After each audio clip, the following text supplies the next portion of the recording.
मध्यपूर्व पर ट्रंप और जिनपिंग की इस बातचीत में दोनों नेताओं ने अपनी अपनी बात तो रखी है। कोरिया प्रायद्वीप पर भी बातचीत हुई है।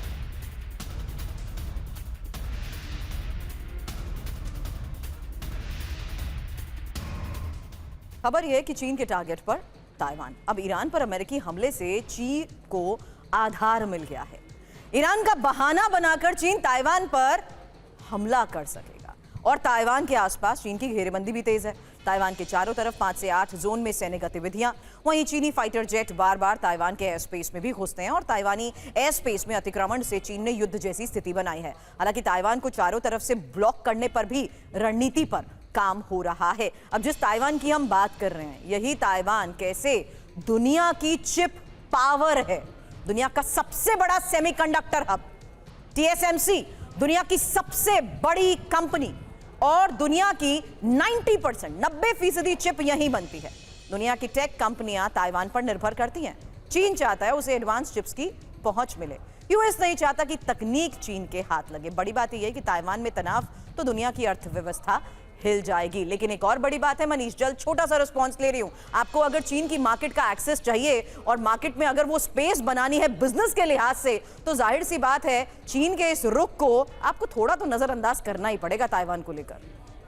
नहीं, देखिए, ताइवान के मामले पर आर या पार की स्थिति है। वहां पर आप ऐसा नहीं है कि थोड़ा सा रियायत देंगे। जैसे ही थोड़ी सी ढील होगी तो चीन ताइवान को ठीक उसी तरह से अपने कब्जे में कर लेगा जैसे उन्होंने हांगकांग के साथ किया है, और फिर आप चाहकर भी ताइवान को बचा नहीं पाएंगे। सबसे बड़ी बात यह है कि ताइवान भी उन मुल्कों में से है जिसने ये भरोसा किया था अमेरिका पर कि अमेरिका उसका साथ देगा।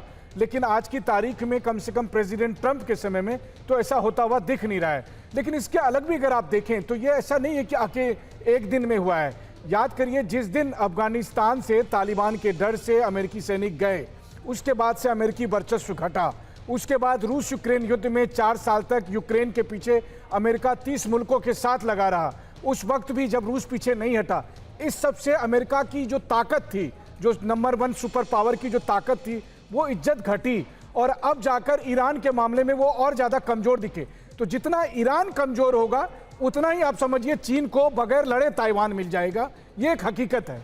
नहीं, आपको टेक लेवरेज चाहिए, आपको मार्केट एक्सेस चाहिए, आपको इन्वेस्टमेंट डील्स चाहिए, लेकिन आपने टैरिफ में तो फिलहाल कोई रियायत नहीं दी। चीन तो ये भी अमेरिका को कह सकता है। इस पर आगे बात करूं उससे पहले चीन में अमेरिकी अधिकारियों को जासूसी का डर है। ये एक और बड़ी खबर है जहां फोन और लैपटॉप छोड़कर चीन गए हैं अमेरिकी अधिकारी और अधिकारियों को यूएसबी का इस्तेमाल ना करने की हिदायत दी गई है। फिलहाल ये इंटरेस्टिंग खबर है, सुनिएगा जरूर, क्योंकि ड्रैगन का ये जासूसी जाल है जिससे डर गया सुपर पावर। खबर क्या है? फोन लैपटॉप छोड़कर चीन गए हैं अमेरिकी अधिकारी और अधिकारी को यूएसबी का इस्तेमाल ना करने की हिदायत दी गई है। फोन और लैपटॉप के जरिए जासूसी का ही ये शक है।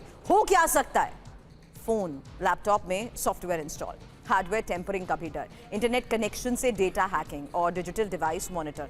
बड़ी बात यह है कि डेटा हैक करने और नेटवर्क के जरिए जासूसी में चीन को महारत हासिल है। अब एक तस्वीर देखिए, ये खास तस्वीर है कूटनीति में इशारे, क्योंकि बहुत कुछ कहते हैं। और राष्ट्रपति ट्रंप और शी जिनपिंग की जब मुलाकात हुई तो वहां भी ताकतवर कौन, ये एक बड़ा सवाल। ये वही तस्वीर है, हालांकि क्या ये तस्वीर तकरार की है? गौर से देखिएगा। जब ट्रंप शी जिनपिंग से हैंडशेक कर रहे थे, उस दौरान पहले ट्रंप ने अपनी तरफ जिनपिंग का हाथ खींचा, फिर जिनपिंग ने अपनी तरफ खींच लिया। मनीष, मैं जानती हूं आप इस तस्वीर पर कुछ कहना चाहते हैं, लेकिन पहले अगली तस्वीर दिखा देती हूं क्योंकि बीजिंग से एक और तस्वीर आई है।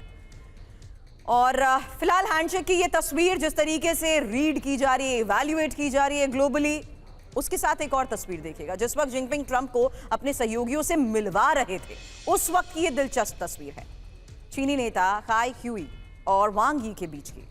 ट्रंप ने इन दोनों नेताओं से हाथ मिलाया, आगे बढ़ गए। ट्रंप के जाने के बाद काई ह्यूई ने वांग यी को हाथों से इशारा किया। काई ह्यूई ये बताने की कोशिश कर रहे थे कि जब ट्रंप ने उनसे हाथ मिलाया तो उनका हाथ कांप रहा था। दो तस्वीरें एक साथ दिखा देती हूं और मनीष जरा इंटरेस्टिंगली समझा दीजिए कि ये ऑब्जर्वेशन कूटनीति के लिहाज से कितनी मायने रखती है।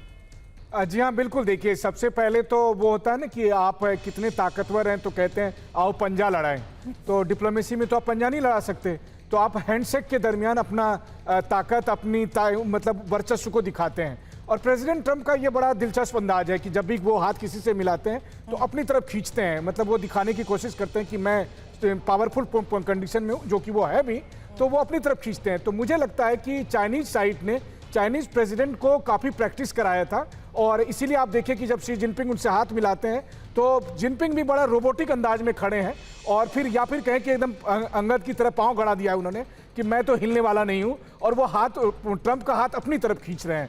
तो ये दरअसल है कि कौन कितना ज़्यादा पावरफुल है हैंडशेक के समय में, ये बॉडी लैंग्वेज वाले इसको इसी रूप में इंटरप्रेट करते हैं। और आप ये देखिए कि इसी हैंडशेक को इस डिप्लोमेसी की भाषा में ये दिखाने की कोशिश की जा रही है कि अमेरिका और चीन के बीच जो रस्साकसी चल रही है, उस रस्साकसी को आप इस हैंडशेक में दिखा सकते हैं।